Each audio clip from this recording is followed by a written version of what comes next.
dans le lot que j'ai échangé, j'ai eu l'opportunité d'avoir cette machine. Qui est pas super récente, elle est 2015, 2016 peut-être. Le problème de Parkside dans ces années-là, c'est qu'ils ont changé de type de batterie tous les 2 ans. Donc c'est en plus ce type de batterie-là, en fait, on n'arrive pas à trouver l'adaptateur. Moi, je l'ai pas trouvé sur Internet. Sur l'adaptateur batterie, j'ai pas fait attention s'il y était. Mais ce que je vais faire, c'est que on va la démonter et on va regarder les accus. Quitte à faire, pourquoi pas les changer. Deuxième petit bémol, j'ai le chargeur. Quand on le branche, il ne s'allume pas. Alors je sais pas si c'est le BMS qui donne une commande, ce qui est fort possible de démarrage. Alors comment ça tombe?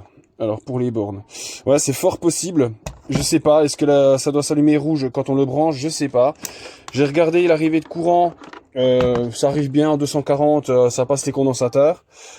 Déjà on va réparer la batterie et on va voir si par la suite le chargeur fonctionne ou pas.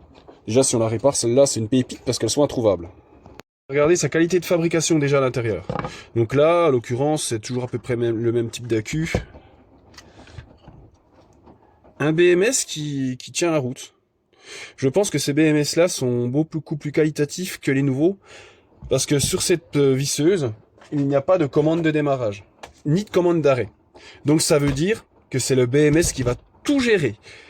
Chute de tension, coupure, tout. Là, celui-là, il fait tout. Donc ce qu'on va faire, c'est qu'on va essayer de virer les accus. Le gros problème, c'est qu'on peut pas les extraire, faut la défaire complètement. Et ça, c'est un tout petit peu chiant. Ce que je pourrais faire, c'est, parce que c'est vrai que le pack il ressemble vachement c'est prendre le BMS et le mettre sur un Xavolt Team. Ça pourrait être jouable parce que ça ressemble beaucoup. Je vais vérifier les points d'ancrage des Xavolt Team. Alors qu'est-ce qu'elle avait celle-là?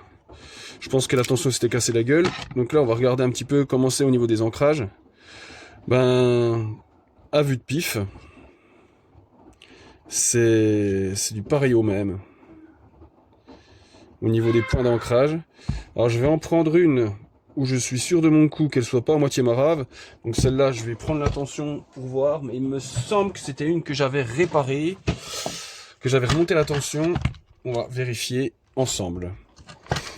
Parce que au pire, je vire la carte et je permute. Donc là, 4 volts. 4 volts. 4 volts. 3,90. Voilà. On est bien. Nickel. Je crois bien. Allez. On démonte celle-là et on va permuter les cartes. Alors, on va mettre ce petit produit miracle pour faire fondre les soudures correctement. Voilà. J'en mets sur toutes les soudures. Pendant que le fer à souder il est en train de préchauffer. Voilà. Parce que j'avais pris la tension de la batterie. Hein, elle est vraiment cuite. Hein. Donc là, il préchauffe. Et on va extraire un petit peu l'étain. Donc cela on va mettre de côté. Donc là, allez c'est parti, je fais ça. Maintenant j'ai enlevé une partie de l'étain, donc on va faire levier, comme ça. Et on va lever la carte progressivement. Voilà, comme ça. Pour extraire les lamelles. Donc là, on lève. C'est pas toujours évident. Voilà, la première est enlevée. Faut pas que je l'abîme. La première partie est décollée. Voilà, nickel. Celle-là, on va la mettre de côté, elle est fonctionnelle. Maintenant, on va s'occuper de celle-là, de l'extraire. Extrait la carte. On va enlever l'étain superflu. La carte est nettoyée de son étain, donc là, on va pouvoir la prendre et la mettre sur le pack qui est fonctionnel. Allez, c'est parti. On va pas la mettre du mauvais sens, ça serait ballot. Effectivement, les points d'ancrage ont l'air de tomber comme il faut. Nickel. Donc là, il y a juste à les mettre tous. Bon, il y a celui-là, j'ai pas fait gaffe. Mais celui-là, il s'est un peu plié, il est pas passé dedans. Alors, on va le redresser. Voilà. Non, ils sont tous dedans. Ce que je vais faire, c'est que je vais visser. Et après, on va le souder. Voilà. Là, du coup, ils n'ont pas changé l'intérieur du pack, mais ils ont changé seulement la carte de contrôle qui est dessus quand ils sont passés aux autres générations. Donc là, la petite sonde, on va la remettre là. Voilà, je sais pas si ça scotche encore assez. Normalement, non, j'en remettrai un petit bout de scotch. Allez, c'est parti. Nous mettons l'étain. Soudé, maintenant on vérifie. On a les 3 traits. Nickel. Maintenant, nous allons la remettre dans la carcasse. Bon, pour l'instant, tout se déroule, on va dire, comme prévu. Donc là, nous remettons la carte. Nous allons la mettre dans le bon sens. Niveau de batterie. Voilà. Normalement, il y aura pas de... Normalement, je ne pense pas qu'il y ait de soucis. Ça va fonctionner. Pas que je me trompe de sens. Voilà. Allez, on remet les vis. Au moment de vérité, nous allons tester la batterie sur l'outil.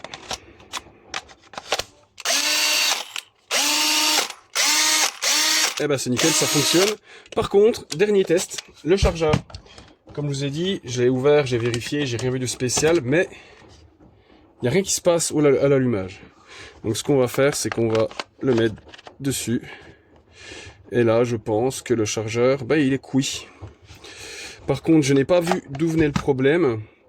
Et ce genre de chargeur, je pense que c'est compliqué d'en retrouver à l'heure d'aujourd'hui. Donc là, nickel, ça fonctionne. Donc là, la batterie, elle est sauvée. Par contre, le chargeur, j'ai vérifié tout à l'heure. J'ai strictement rien vu de cramé. Des fois, il y a des petits trucs de grillé. Et là, j'ai rien vu. Puis, j'y connais pas assez pour foutre les mains dedans. J'ai vérifié. Donc là, il y a le fil qui arrive là. Il y a ici, ça passe ici, ça passe ici. Ça arrive. Le courant arrive. Mais plus loin, je vois rien d'abîmé. Condensateur, je le vois pas grillé. Ça peut être un composant, mais moi, j'y connais que dalle. Donc, je vais pas m'amuser à démonter. Mais c'est vrai que si j'aurais pu le refaire refonctionner, ça aurait été pas mal. Mais bon. Faudrait que je retrouve une autre carte électronique d'un chargeur qui a les mêmes statistiques. Donc finalement, pour les personnes qui ont cette gamme-là, donc vous voyez la batterie, c'est vraiment une batterie spécifique. Et que votre batterie est foutue, si vous voyez des batteries en 2 ampères-heure et vous voulez vraiment la garder parce que vous l'aimez bien, ben, si vous voyez des batteries même actuelles en 2 ampères-heure de capacité en X20 volt team, ben, vous allez pouvoir permuter l'intérieur. Comme vous avez remarqué, c'est exactement la même chose. Il faut juste virer la carte et la permuter. Certes, ça vous coûtera 20 €. Comme vous avez constaté, c'est très facile à faire. Là, il n'y a vraiment aucune complexité technique. C'est un fer à souder, un pistolet à extraction, un petit peu de flux. Et voilà, c'est rien de spécial. Et là, du coup, vous avez une machine qui est repartie. Bon, le chargeur, bon ben, je ne sais pas. Faudra que je trouve un adaptateur ou quelque chose pour le recharger ou trouver un autre chargeur qui fasse multifonction. Pour l'instant, je ne sais pas encore comment faire. Si vous avez une idée pour ce chargeur, je suis preneur. Allez, merci du visionnage.